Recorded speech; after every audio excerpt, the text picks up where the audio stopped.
How does the current political climate make you feel? It makes me feel very, very stressed, constantly stressed out. Do you feel like the current political climate has impacted your mental health? Yes, I do. Most of the news and getting so much information from the media is overwhelming.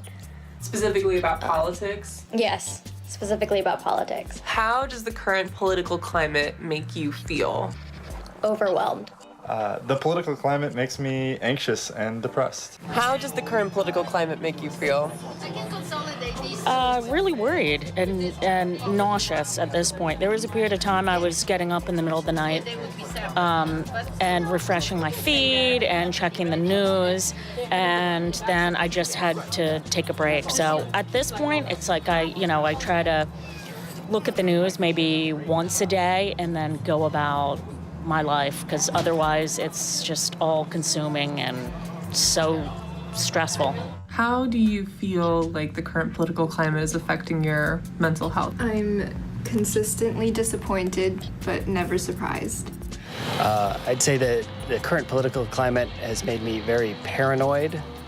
I think that's the best word to describe it, because I feel like despite the fact that I feel like a lot of us have sort of woken up to what Trump has been doing and the administration and the Republicans, we still don't feel, and we're all so excited about a blue wave happening at the midterms, but I also have this underlying suspicion that that's not going to happen, but I have very little faith in the political process right now, and it's causing a lot of agita, basically. Do you feel like the current political climate has affected your mental well-being for the better or for the worse? I mean, I would say probably for the worse if I had to choose, but at the same time, I feel like only as much as I let it consume me.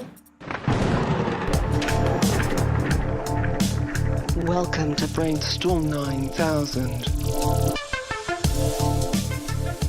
Greetings, brains of the internet, and welcome to another installment of BrainStorm 9000. If you haven't guessed yet, our podcast is about the brain and its power and how to make it even more powerful. And the storms that can happen inside of it and outside of it.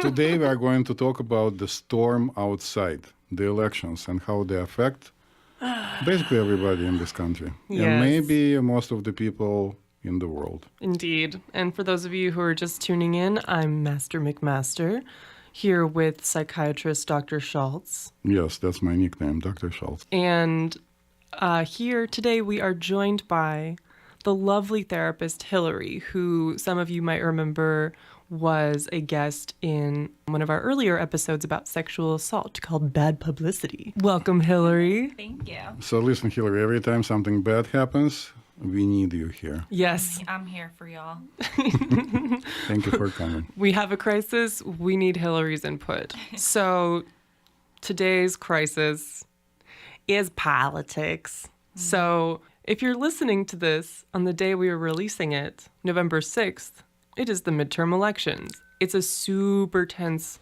time for Americans, for people who are paying attention to politics, which nowadays is almost everyone. I know. Who is conscious and cognizant. And the atmosphere surrounding today's political climate is super tense regardless of what political party you ascribe to. And emotions are running really high for people like me, keeping up with policy changes and things like that in the news. And for good reason, because some of these policies could, affect our lives, affect the future, and, maybe what our rights are. So I am a progressive liberal Democrat, a libtard snowflake, if you want to call me that. I'll take it. I'll do it. And like a lot of people, I feel just fucking drained and exhausted by everything that's happening. And it's hopeless, and it's just like a big shadow over my whole world. Dr. Schultz and Hillary, I'm curious, have y'all as doctors, therapists, noticed any kind of a trend in your patients that you're seeing of how political stress, how politics and the current political climate affects people's mental health? Of course. Yeah, absolutely. Every single day since probably the beginning of the election cycle. I wouldn't say 2014, but certainly the entire 2016, leading all the way up to the election day and after. I personally went to sleep on the eve of the elections in 2016, knowing for sure, after I watched until 9 p.m. both CNN and Fox News, they both told me that Hillary is going to win. Oh. I wake up in the morning and I have, I don't know, a few dozen texts from all my friends. Schultz, did you know Trump won? Oh, God. And people reacted, of course, in a different way depending on where they're from, but we live and work around New York. It's a very liberal and progressive town, and there was an outpouring of people with severe anxiety, wouldn't you say, Hillary? Yeah, absolutely. I would say that most of my patients talk about that time still, so. Yes, so it was very traumatic, and people were very touchy, and you can only imagine that somebody comes to my office, I have a Russian accent, and they tell me something along the lines, so Trump is crazy, right? And everybody knows how I answer. I would say naively at that time, I never met him. People would sometimes just stand up and leave from my office, literally. It became, I learned in the course of one day not to comment, but it came to the point when everybody I know and meet every single day, including my old friends, is very upset. Yeah, like there are people who are just like politics people, of which I'm not one. And so there are people who have always sort of been emotionally invested in politics and things that are happening there. But it seems like there's something different with our current political climate. There's like something different about this. Ever since 2016, it seems like, I don't even know how to talk about this because it stresses me out so much. When you say political people, you are talking about people who are similar to sport fans. They are like constantly involved in checking out the scores. They know by heart the names of all the major politicians. They constantly read the news, right? Yeah. Talk about like politics that all the time, right?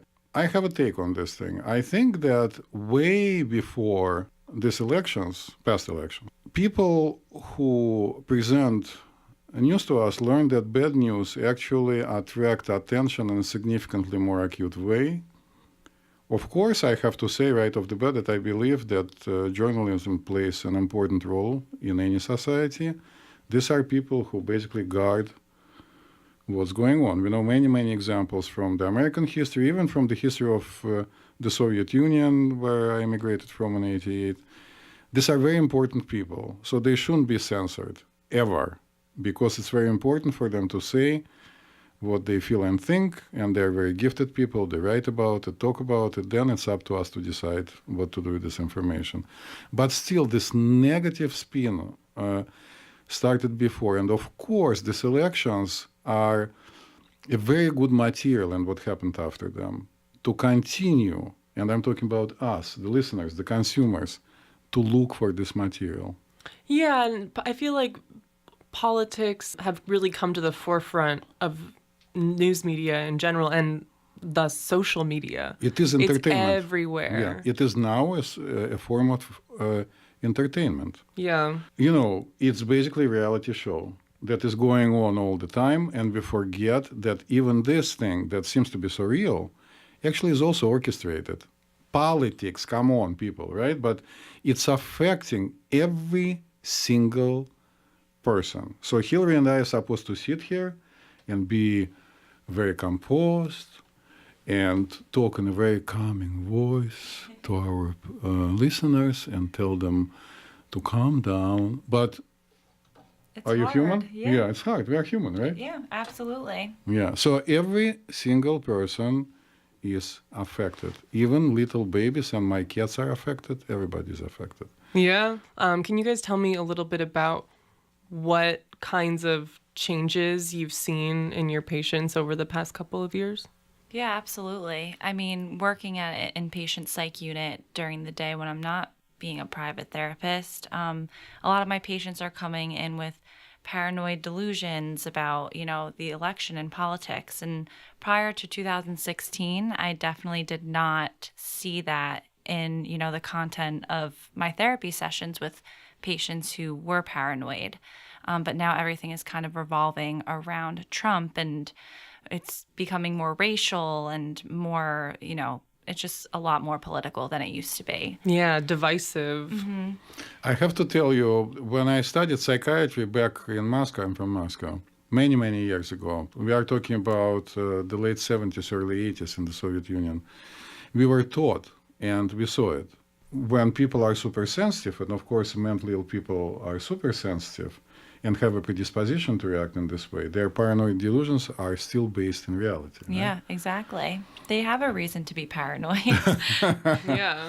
Well, with mental health, we should have a totally different conversation about this stuff. But, right? Yeah, because this is affecting people Right. even who aren't, Right. already predisposed to No, paranoid no, delusions. them first. And then we also need to admit that people who have high blood pressure, when they get upset, their blood pressure is going to go all the way up. And people who are predisposed to anxiety, of course, are going to be affected by this. If somebody has PTSD, no matter what it was initiated by, any kind of very, very, very stressful situation is going to ignite the symptoms of this illness. Now let's talk about so-called normal, in big quotes, people. Listen, if you live in New York, I don't know how normal you are. I don't think I know what normal is. Tell us what air quotes normal is. Hillary, do you know? Are you normal? No, I don't know what normal is. Well, all the psychiatrists are crazy. Does it exist? Of course it does. I actually have to tell you that I met throughout my life a number of people who are very balanced and normal. They are very unique, and you meet them more in the countryside, where the level of overall stress is significantly lower. It doesn't really matter what the educational level is. Actually, quite to the contrary, in so-called urban areas, right, people are significantly more stressed and have post-traumatic stress disorder up through the roof. It's terrible. But there are people who are normal. It's actually not a question of being normal and abnormal to me, as much as behaviors and having the tools to deal. Absolutely. Yeah, with what you two are saying, it kind of sounds like you're talking about the term normal, not in terms of commonality, like what is the most common among people, but what is the balanced baseline that we should maybe like aspire to. So like a normalized state. And Right. then if you aren't at that normalized state, then you're out of balance. Yeah. You're either up too high, you're down too low. Yeah, just being able to regulate your emotions and your feelings about what's going on in your surroundings in an appropriate way. Yes. I would say would be a normal, balanced person. Yeah. But I have to tell you that if somebody dies and the person cries hysterically for a few days, this is normal. Yeah. If somebody just sitting there silent with no impression on the face, this is abnormal. Yeah. Right? So there's when something that is supposed to cause anxiety and anger in you happens, and you are not angry and you are not anxious, that's abnormal, right? So if you root it for a year, for whoever, it doesn't really matter who that is. Let's say you like a particular football team, and then during the Super Bowl, which I felt a couple of times, you feel that somebody cheated, and it's a setup. And it's unfair that your team lost. Of course you are going to get upset. One can only imagine, we don't need to imagine, we are living through it. When somebody was sure that a person A is going to win the election, and all of a sudden, unexpectedly to everyone, a person B wins the election, of course everybody is going to get upset. This is normal. What we need to talk about, I feel, I suggest respectfully, is the aftermath of feeling upset. And what is happening right now when basically a lot of people, and correct me if I'm wrong, at least that what we get to meet, Yeah. feel out of control. I certainly do.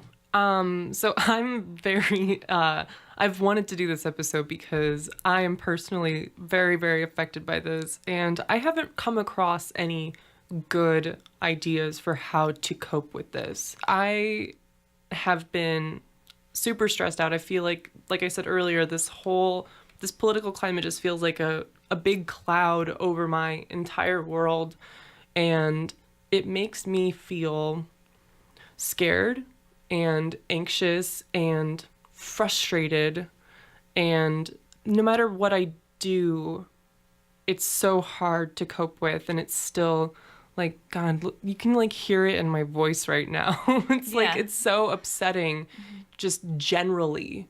Do you guys think that there's any hope? Oh, yes. Yeah, absolutely. There has to be hope. Well, okay, step one. That's good to hear. So what are your hopes, Hillary? Well, I think that, just being hopeful and thinking in the future in a positive way will help with the anxiety, because everyone's just thinking the worst is going to happen. So yeah, I think it starts with right now instead of just thinking about what's going to happen, and being more present in the times, not getting ahead of ourselves and not thinking the worst and catastrophizing. I think that's what a lot of us are doing. It's so easy. It's just so easy. But, it's not healthy for our thoughts and for our conversations with others to go down the rabbit hole of negative conversations about what could happen when we honestly don't know what's going to happen yet. I just want to share this observation that in this country today, people can express themselves freely. And if somebody feels very strongly, I would encourage every single person in this country to go and vote. Oh, absolutely. And I'm sorry that I sound like a broken record, because you hear it every single day from everybody. But I don't believe that, let's say, in the city of New York, where of course the majority of people are liberal, your voice does not matter. It does matter. If even you are one of many, many liberals, or if you are conservative, whatever, you need to go and vote. It's very important, right? Yeah, I think voting is your actual voice in the election. You can say whatever you want to your friends, you can say whatever you want on social media, but it's really your vote that actually counts in the end. Yes.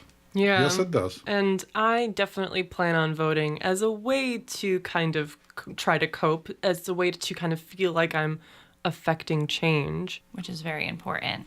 Yes. Thank you. So Thank you very much. This is taking an action, something proactive, as they say now, you can do. What else, Hillary, can be done, you think, in an active part of what we are going to suggest? Yeah, well, going back to how we're coping with the anxieties and our concerns about the elections is actually being more proactive.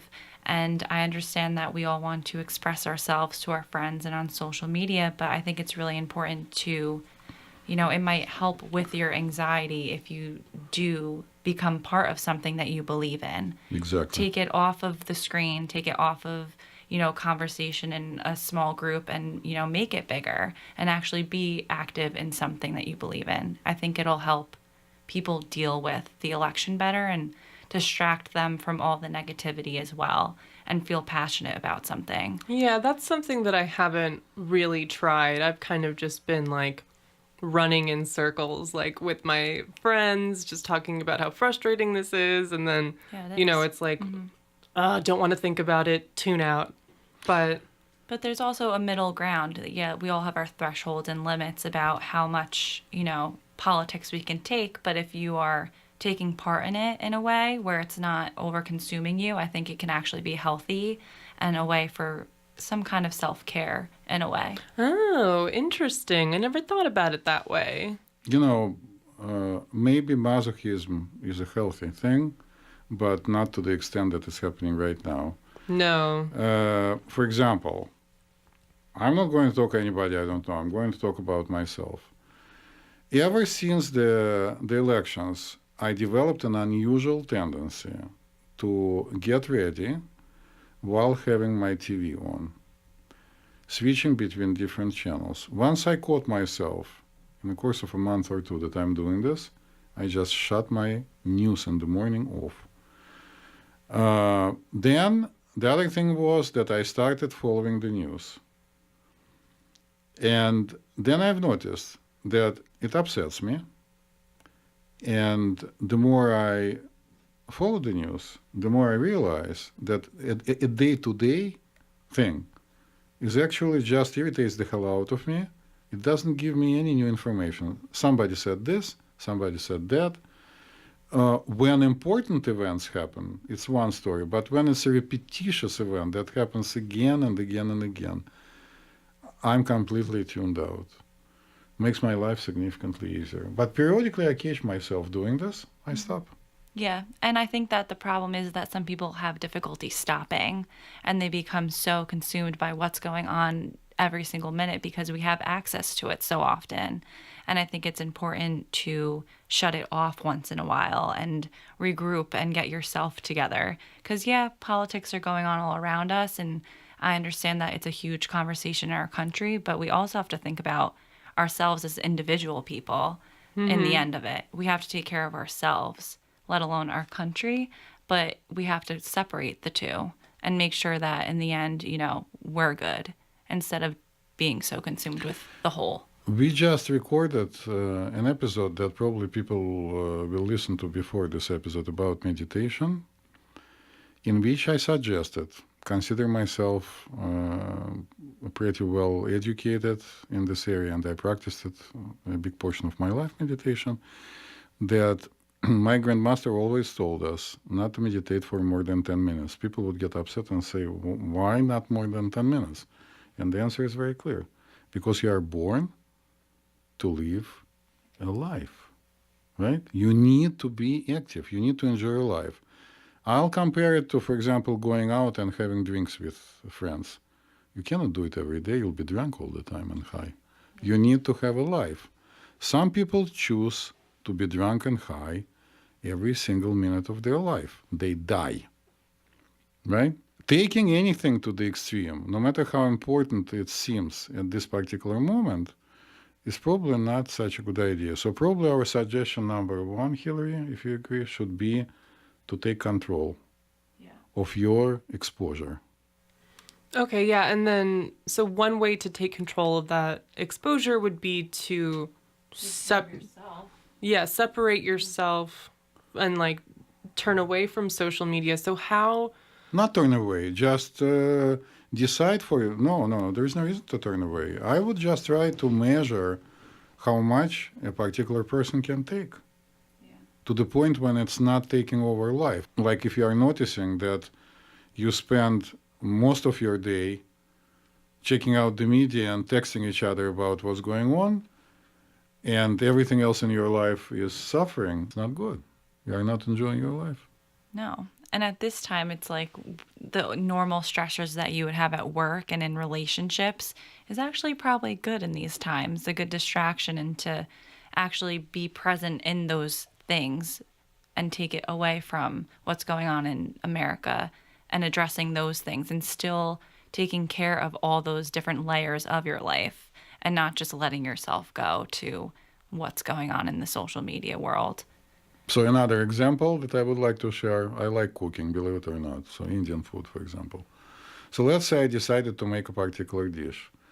I watched a YouTube video from one cook that I like, then from another. Then if I keep watching these different videos for about 2 or 3 hours, I'll wind up going to sleep without making a dish. So it makes sense to get the information you need, try to use it to your advantage and to the society's advantage, and then spend the rest of the day doing what you need. If there is a particular organization that you want to support, you can volunteer there. You can contribute in many different ways, right? But constantly obsessively checking the news, I don't think it's productive. Yeah, it's all about the balance, going back to what we were talking about before. It's very important.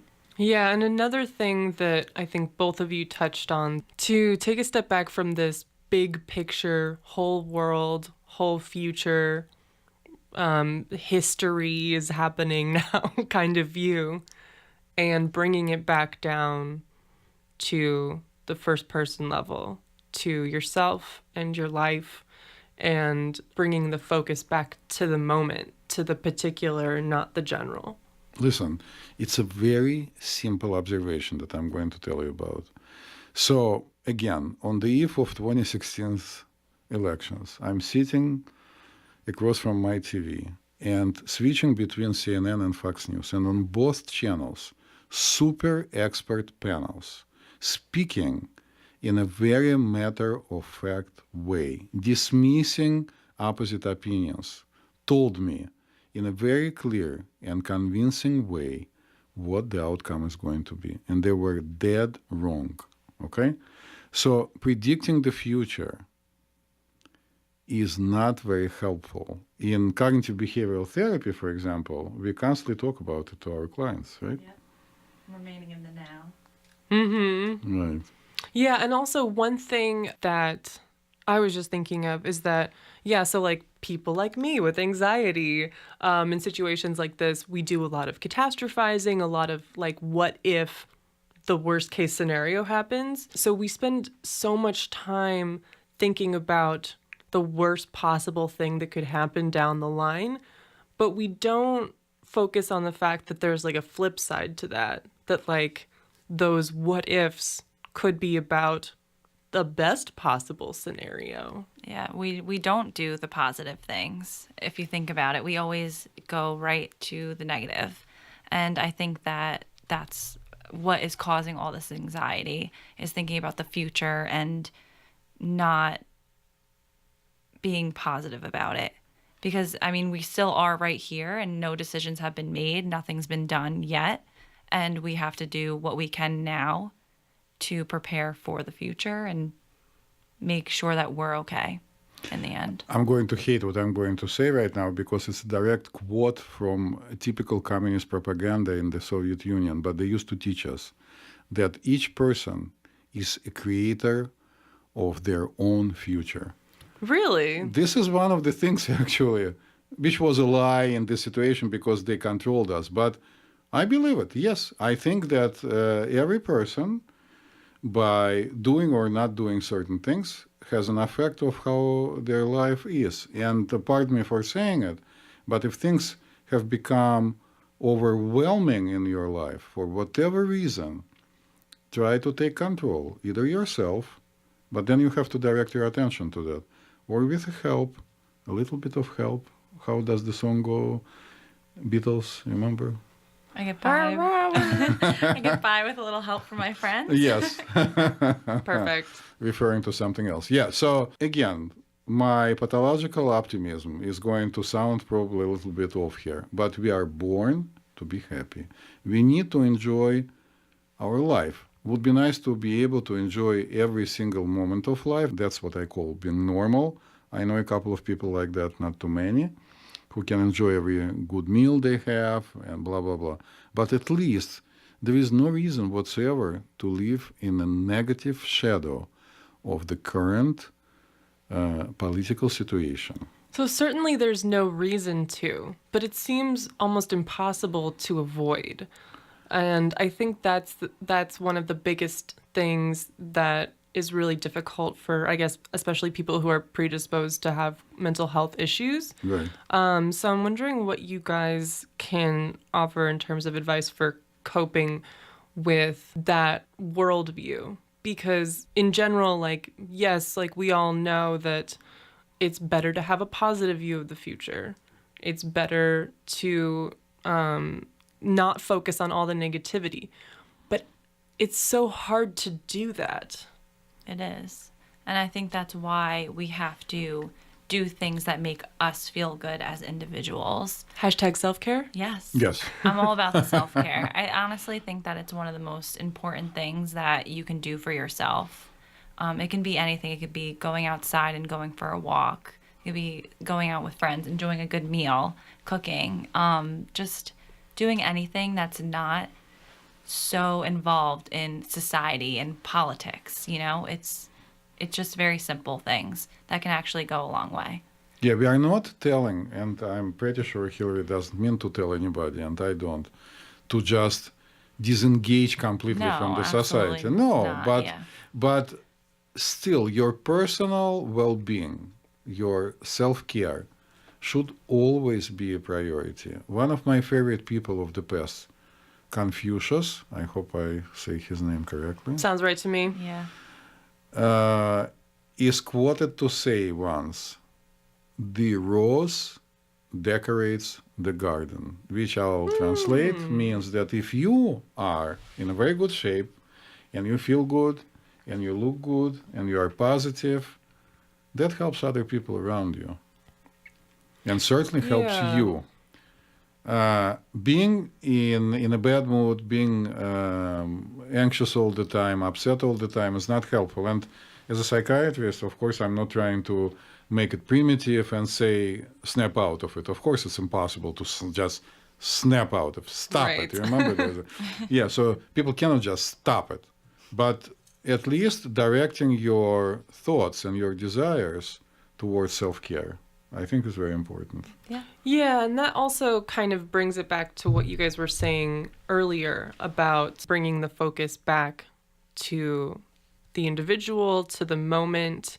And I think that is a really helpful way to view all of this. If you're thinking about this big, haunting, general idea, it can be really easy to feel discombobulated. Yeah, and overwhelmed. It's a lot of information. You don't know what to do. You don't know where to go. You don't know how to feel. But if you bring all that attention and focus down to the self and what's happening here and what's happening now and what's happening in my life, it's much easier to exercise that element of control that you guys were talking about and to, you know, clearly lay out things that you know will make a positive impact. Of course. We also live in a country where the system of checks and balances goes way beyond Washington, D.C. and way beyond just a political process. A lot of things are intertwined and depend on each other. And things cannot be just done just like that. People might attempt to do certain things, but the other side, so to speak, and most importantly, people of this country are on constant alert.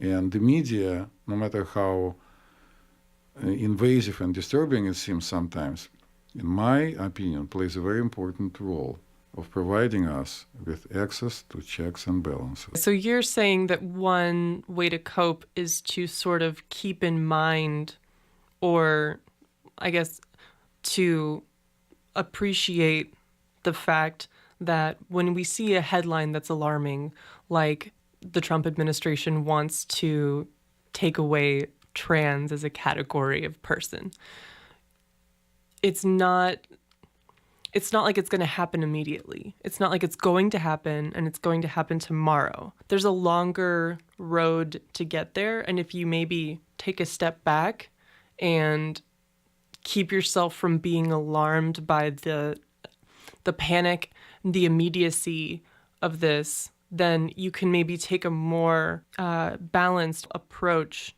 to the problem. What else, Hillary, would you suggest? What do you tell your patients? And know your limits. You know your threshold of how much you can take. I mean, we're not here sitting saying stay off of social media, don't make yourself aware. We're just saying, yeah, just know what you can handle and make sure you're taking care of yourself just as much as your focus is on other things. Mm-hmm. Yes. Yeah, so yes, proactively, the active part is people should think about being involved, like kind of to act out on their political beliefs without becoming intolerant and becoming aggressive.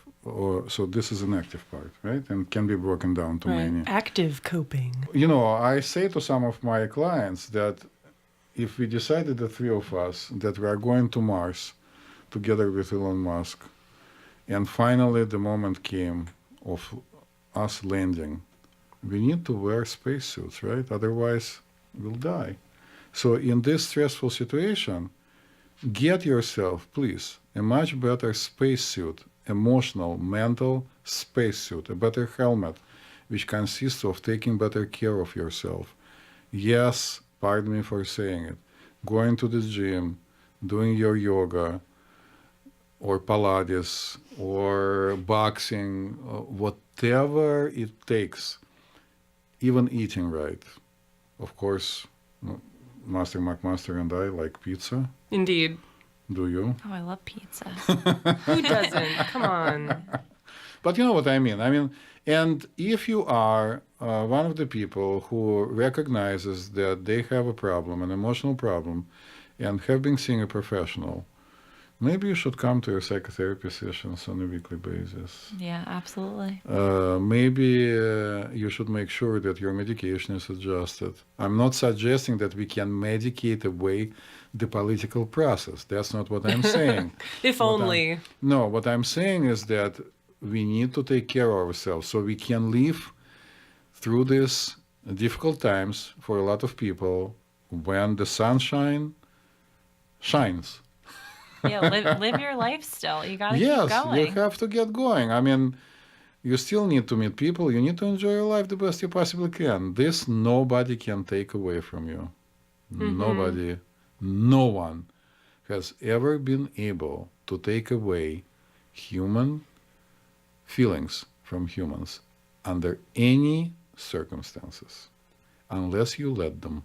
You guys make it sound so easy. I know. I was just thinking that. I was like, that sounds so easy, but it's not. And no, it's not easy. But listen, for example, we know about visualization techniques. Like, for example, by the end of the day, you take care of what you need to take care of, and then you sit in a quiet place and you replay in your mind your day with all its stressors, and then try to play each episode on a different scenario where things turned out to be positive instead of negative. And when you start your day, if you have a minute, I give you 3 minutes only, people. Also be in a quiet place, not when you are on a subway with your headphones on, and just play inside of your brain, using your imagination, how beautiful your day is going to be. Not including checking the news, not including reading the newspapers, just having a life. So, yes, that totally makes sense. Right. As someone who struggles to cope with this, my immediate response would be to say something like, how can I focus on the positive when it seems like there's so much at stake? Yeah. I think that honestly refocusing what we're thinking about is really important, because when we think about it in broader terms, like all of the things going on, it's a lot to take in. So I think that is one of the things that is a problem for people who have anxiety about all of the politics going on. It's like, but this is going on and this is going on and this is going on. But if we refocus what we care about the most and prioritize even in the political world, we can probably be more active in that front and also be able to focus our mind more on one thing instead of the overall political field. I think that's another way that we can proactively, cope with the politics going on, to engage in one thing that you believe in the most and, moving forward with that instead of letting all of the different ways that you can go overwhelm you. Because in the end, if you think about it, that's the way to make some kind of, change in your way instead of just sitting there and letting it all consume you. Yeah.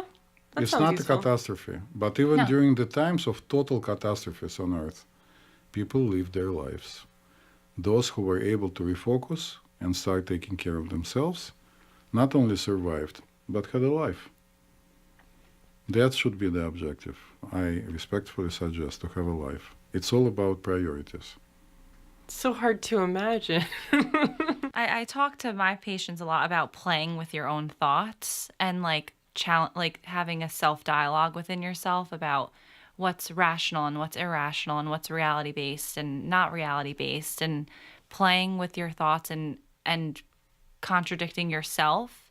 And I know it sounds like it might produce more anxiety, but sometimes it makes you be able to refocus and understand more about what you are thinking, and if that's how your anxiety gets out of control, is when you're thinking irrationally and you're not reality based and you're catastrophizing, like how we said before. But playing with those thoughts and writing them down and putting them out there might actually help deal with them. But what if the worst case scenario does actually happen? But see, you're thinking about the future.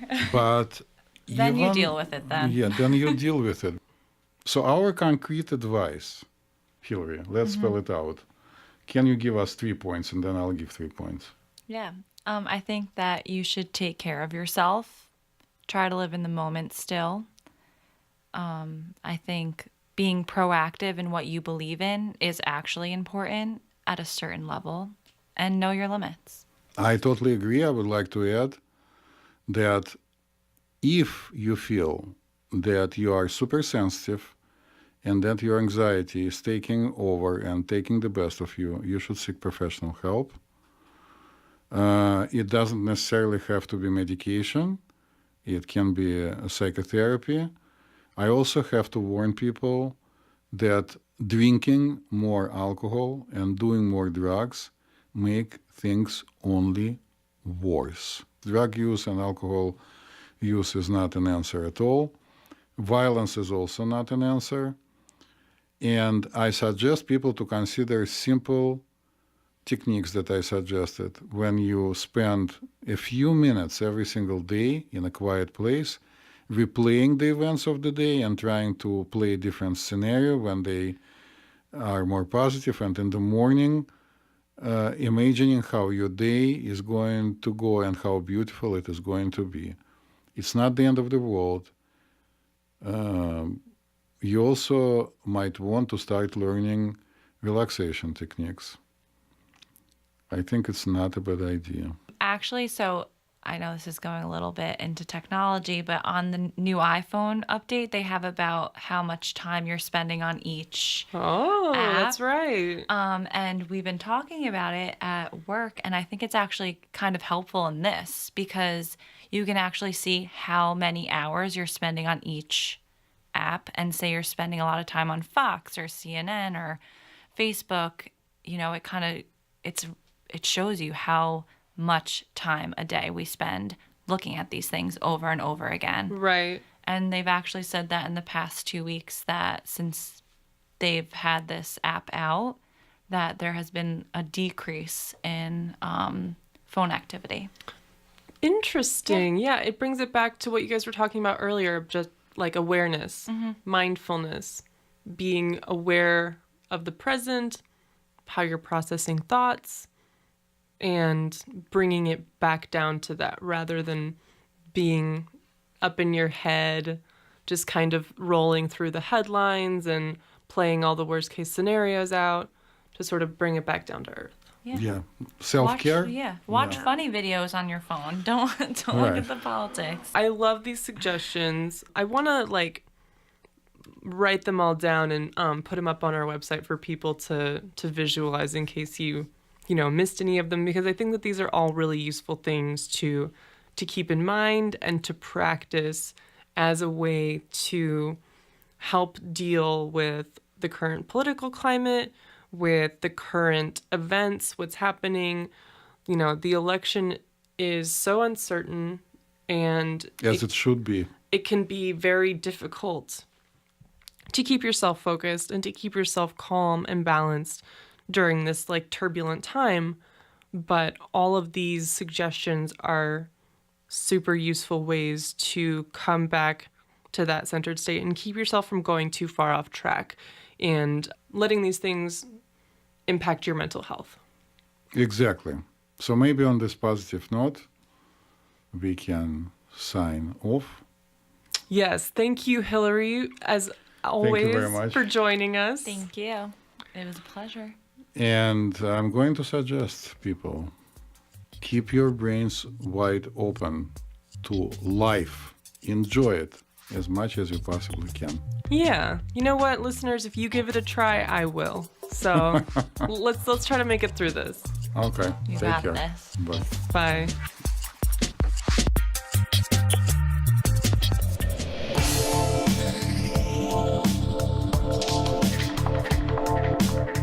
Hey everybody, thanks for tuning in to another episode of BrainStorm 9000. If you like us, love us, or marginally tolerate us, hey, go ahead and subscribe, rate, and give us a review on iTunes or Stitcher or wherever the hell you listen to your podcasts.